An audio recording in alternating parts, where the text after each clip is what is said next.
Hi, this is Steve Adubato. Thank you so much for joining us remotely. It is our honor. Last time she was in our Tish WNET studio in New York. Now she joins us remotely. She is the one, the only Joy Reid, who is the host of MSNBC's The ReidOut every night at 7 p.m. How you doing, my friend? I am doing very well, my friend. It's so great to see you, Steve. Here we are in our virtual worlds, right? It's a whole brave new day, brave new world. It really is. By the way, the difference between AM Joy, which all of us came to love and appreciate, and the difference between AM Joy, which you did for how long, by the way? 4 years. We hit 4 years in April. Great show. The difference between that and the ReidOut. Well, I think for one thing, having a weekend show, we had the luxury of looking back at the week. I mean, Donald Trump did try to break news every day. And so every so often there would be some breaking news. I mean, Charlottesville happened on a Saturday. Yep. So that happened during our hour. So sometimes you'd get breaking news, but you had this sort of opportunity to reflect. We had a couple of days we would start thinking about the show on Wednesday and putting it together. And so you had the leisure of really reacting to what had already happened during the week. This is different. I mean, you're dropped right in the middle of the news cycle and it's all happening, every minute. We're still adjusting right up until showtime because, Donald Trump loves to do a lot of his newsmaking in the evenings.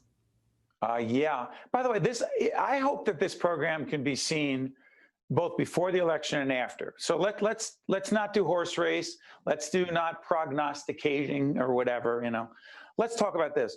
I was watching MSNBC when the announcement of Kamala Harris came down, and you called in. I believe Brian Williams was on the desk.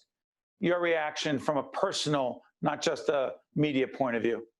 Well, I mean, it was revolutionary. I had a lot of the same feeling personally that I had when then Senator Obama got the nomination in 2008. I mean, this country has produced a lot of pain for Black people, a lot of suffering, a lot of loss, a lot of theft, a lot of degradation. And you think about, George Floyd being the latest, Black man, Black men, Black women, Breonna Taylor dying at the hands of police. I mean, the amount of pain that you're constantly kind of faced with, that these moments of embrace from whether it's the party, whether it's voters, whatever, the idea that a Black person could have that kind of an achievement and get that kind of affirmation, particularly a Black woman, I think everyone I know was elated. I was elated. Our middle son came down and watched Kamala Harris give her first statement.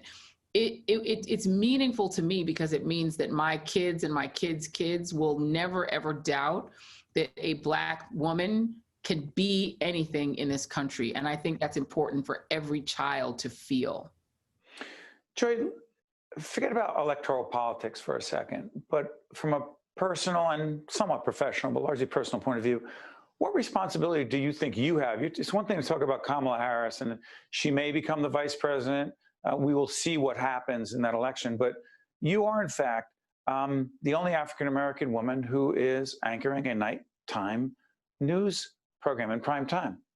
You're the only one, which in and of itself speaks volumes. We're doing a series called Confronting Racism, not a one-off, but an ongoing series. What responsibility do you feel you have? It's a tremendous responsibility. I mean, because I am very much aware that I am to some young girl what Gwen Ifill or Carol Simpson was to me, right? Because they were the only ones, on network news. We miss Gwen. 100%. I mean, I only got to meet her once, but it was one of the happiest days of my life in 2015 when I got to meet her in Selma. I was so excited because she was just an icon to me. I've gotten to meet Carol Simpson. I met her at NABJ and just was so excited just to, see them in person. And I mean, the reality is for me growing up, everyone who told me what the world was a white man. All the news anchors. We were a Dan Rather family. So it was Dan Rather, it was Ted Koppel, it was Tim Russert, it was Sam Donaldson. Like everyone who was explaining the world to me other than my own mother and my teachers were white men. And so the idea that you could have the responsibility of being a Black woman who can tell people the world, explain politics, explain what's happening, that is huge. And it is a huge responsibility. And I'm very much aware of it. I've called it a beautiful burden because, I accept the responsibility because I want to make sure that, the young girls of color that are watching me feel as much ownership over what I'm doing as I felt with Gwen. Let me try this. Because you and I have been in the studio together, both you on our show and I'm fortunate enough to join you on yours, I know from a personal and human point of view, it sounds like a cliche and sounds corny. You're a very nice person. And I'll tell you where I'm going with this. Right now, the president is calling Kamala Harris nasty.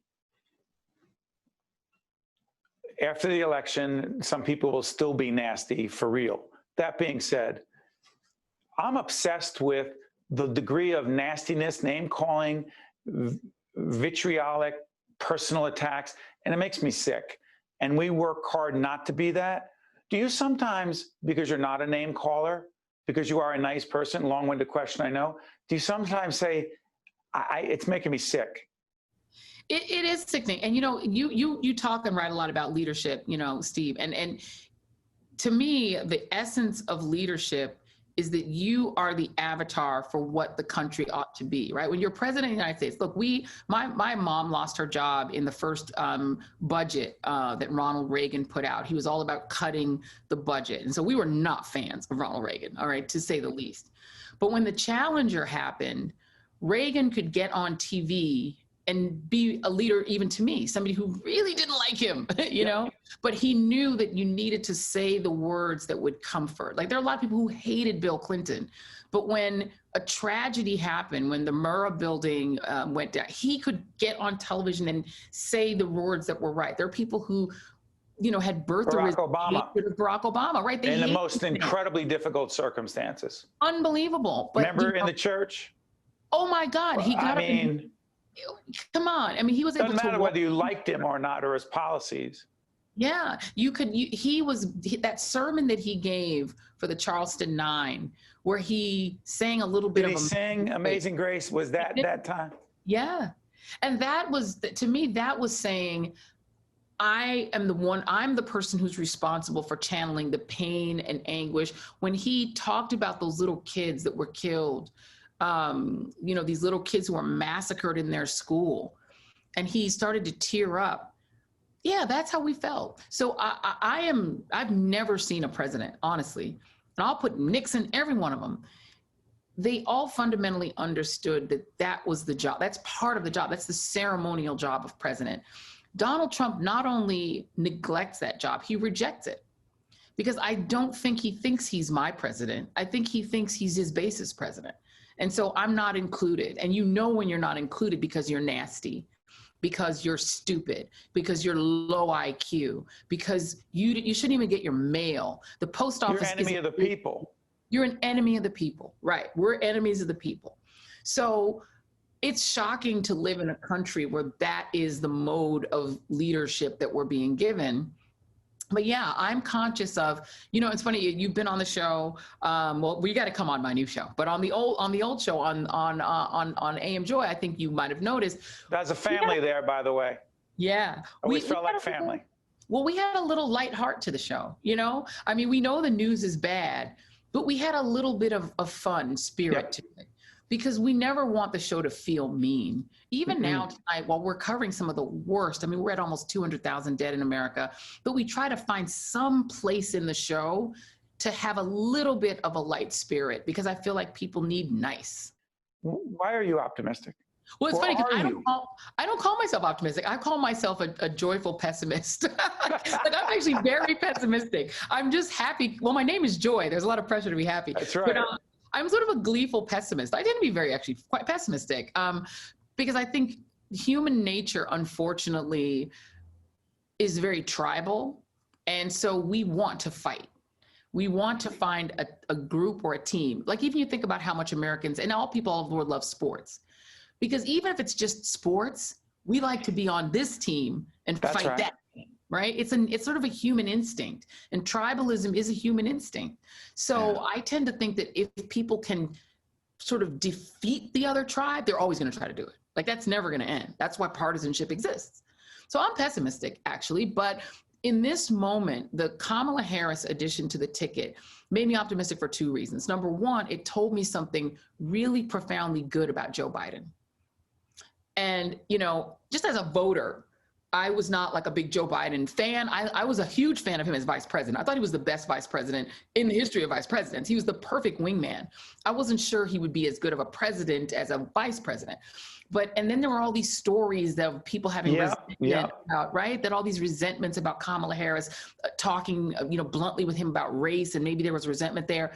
The fact that Joe Biden, who isn't even a boomer, he's like the next generation up from a boomer, that he as a white guy could say, I can look past that. I want somebody who'll talk real to me about race. I want somebody from a Gen Xer who'll say, here's the thing on race that you need to hear.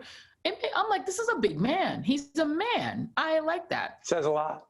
It said a lot. And the second thing is that he really said, I'm going to make this history. I'm going to make it in the most profound way. I'm going to put someone on who could be president. Because there's all that, we don't want an ambitious person who might want to be president. He put someone on who absolutely could be the next president. That made me optimistic. Hey, Joy, I want to thank you. Hopefully the next time we'll be together in a studio, but even remotely, it's terrific having you. I'm going to plug again that Joy show. The ReidOut is on every night at MSNBC, Monday through Friday at 7 p.m. Be well, my friend. I look forward to seeing you soon. Thank you so much, Steve. Always great to be with you. See you soon. You got it. I'm Steve Adubato. We'll be right back. Think Tank with Steve Adubato has been a production of the Caucus Educational Corporation. Funding has been provided by RWJ Barnabas Health, New Jersey Institute of Technology, the Healthcare Foundation of New Jersey, PSC&G, Summit City MD, the Robert Wood Johnson Foundation, the Russell Berry Foundation, Valley Bank, and by United Airlines. Promotional support provided by AM 970 The Answer and by NJ.com. Every day, nearly 2 million customers across New Jersey rely on PSC&G to provide natural gas. And every day, PSC&G is committed to doing it safely. That includes making sure you know what to do if you smell gas. A natural gas leak smells like rotten eggs. If you suspect a gas leak, leave your home immediately. Get far away, then call 911. Remember, smell, leave, call. Protect the ones you love. Learn more at pscg.com/gas safety.